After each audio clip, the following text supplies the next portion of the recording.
बीते कुछ हफ्ते से प्रीमियर लीग के एक क्लब पर शनि काफी भारी हो रखा है। नहीं, मैं अपने क्लब स्पर्स की बात नहीं कर रहा हूं, क्योंकि हमारे ऊपर शनि तो कई दशकों से भारी है।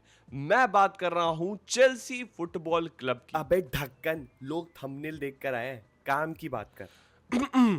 बीते हफ्ते प्रीमियर लीग के वर्ल्ड चैंपियन कहे जाने वाले चेल्सी फुटबॉल क्लब का हफ्ता बहुत ही खराब रहा है। पीएसजी ने चैंपियंस लीग के राउंड ऑफ 16 के फर्स्ट लेग में 5-2 से लताड़ा है वर्ल्ड चैंपियंस को, and at the time of recording they are yet to play the second leg,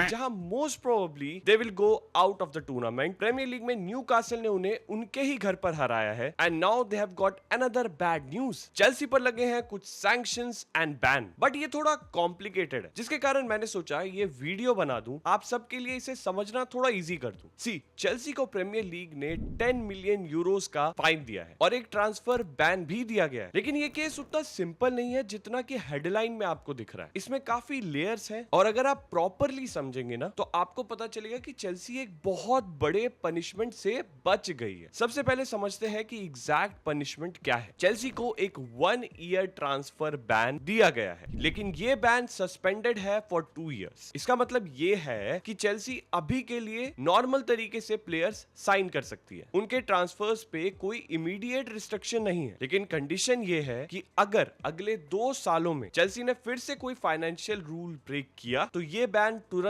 activate हो जाएगा। तब वो फर्स्ट टीम प्लेयर्स रजिस्टर नहीं कर पाएंगे। उसके अलावा उन्हें 10 मिलियन पाउंड का फाइन भी लगा है, जो कि प्रीमियर लीग के स्टैंडर्ड से काफी हाई अमाउंट है। अब सबसे इंपॉर्टेंट सवाल है, चेल्सी ने ऐसा क्या किया? ये सारा इशू करंट ओनरशिप का नहीं है। हाँ, जी हाँ, जिनको सबसे ज्यादा ट्रोल किया जाता है, जिस ओनरशिप को, ब्लू को एंड टॉड बोली की ओनरशिप को, उन्होंने ये नहीं किया है। ये पूरा केस जाता है रोमन एब्रामोविच के एरा के time, specifically between 2011 and 2018। Investigation में ये पता चला कि चेल्सी ने इस टाइम में अनरजिस्टर्ड एजेंट्स को पेमेंट किए थे। ये पेमेंट्स प्रॉपरली डिक्लेयर नहीं किए गए और फाइनेंशियल रिपोर्टिंग इनकम्प्लीट रही। सिर्फ अमाउंट ही शॉकिंग है। चेल्सी ने 23 मिलियन पाउंड से ज्यादा पैसे दिए 7 अलग एजेंट्स या उनसे जुड़े एंटिटीज को, और अगर टोटल देखा जाए तो लगभग 47.5 मिलियन पाउंड्स पेमेंट्स हुए 12 अलग इंडिविजुअल्स या कंपनीज को, जिनमें मल्टीपल रूल ब्रीचेस इन्वॉल्व थे। ये पेमेंट कुछ बड़े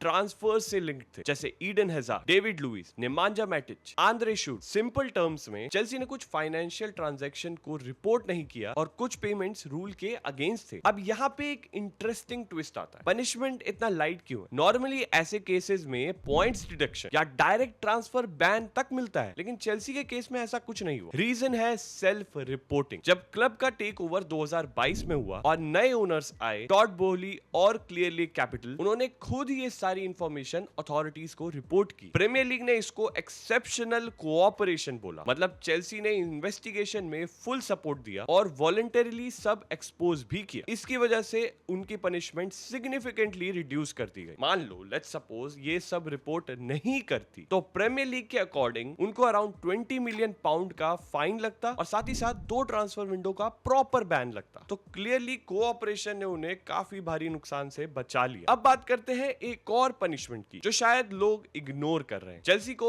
9 महीने के लिए, यानी 9 मंथ्स के लिए अकेडमी साइनिंग्स पे रिस्ट्रिक्शन है, लेकिन ये रिस्ट्रिक्शन स्पेसिफिक है। ये सिर्फ उन प्लेयर्स के लिए अप्लाई होता है जो ऑलरेडी किसी और प्रीमियर लीग या ईएफएल अकेडमी के पार्ट है। इसका मतलब है चेल्सी दूसरे इंग्लिश क्लब के यंग टैलेंट्स को इजीली पोच नहीं कर सकती, स्पेशली फॉर दीज 9 मंथ्स। लेकिन ये रिस्ट्रिक्शन उनके करंट एकेडमी प्लेयर्स पर अप्लाई नहीं होता और ना ही इंटरनेशनल साइनिंग पे। फिर भी ये चेल्सी के लिए एक सेटबैक है, क्योंकि उनका यूथ रिक्रूटमेंट सिस्टम काफी अग्रेसिव और सक्सेसफुल रहा है इन द पास्ट। अब एक और इंटरेस्टिंग चीज, टाइमिंग। जब ये सारे रूल ब्रीचेस हो रहे थे, चेल्सी अपने पीक पे थी। उन्होंने इसी पीरियड में 2 प्रीमियर लीग टाइटल जीते, चैंपियंस लीग जीता, यूरोपा लीग जीता, मल्टीपल डोमेस्टिक ट्रॉफीज भी जीती। मतलब ऑन फील्ड सक्सेस तो टॉप लेवल पे था, बट ऑफ फील्ड इश्यूज भी चल रहे थे, जिसके बारे में किसी को पता भी नहीं चला अंटिल नाउ। अब करंट चेल्सी पर इसका क्या इफेक्ट है? सच ये है कि इमीडिएट इंपैक्ट काफी कम,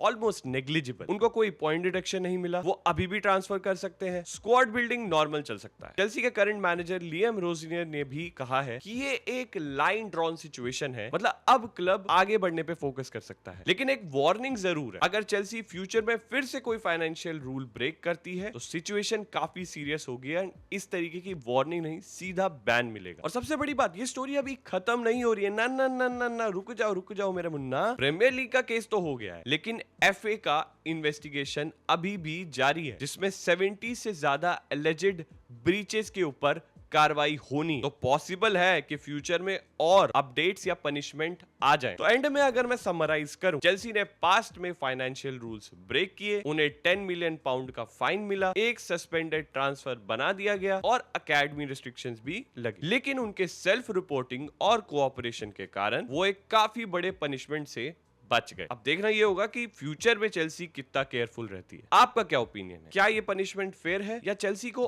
और स्ट्रिक्ट पनिशमेंट्स मिलनी चाहिए थी? Drop your thoughts in the comments. And अगर आपको ये वीडियो अच्छा लगा हो और आपको समझ आया हो क्लियरली कि चेल्सी के साथ क्या हुआ है, तो please consider to like the video and subscribe to the channel if you haven't. It will really mean a lot. We'll see you in the next video. Till then, enjoy and have a great day.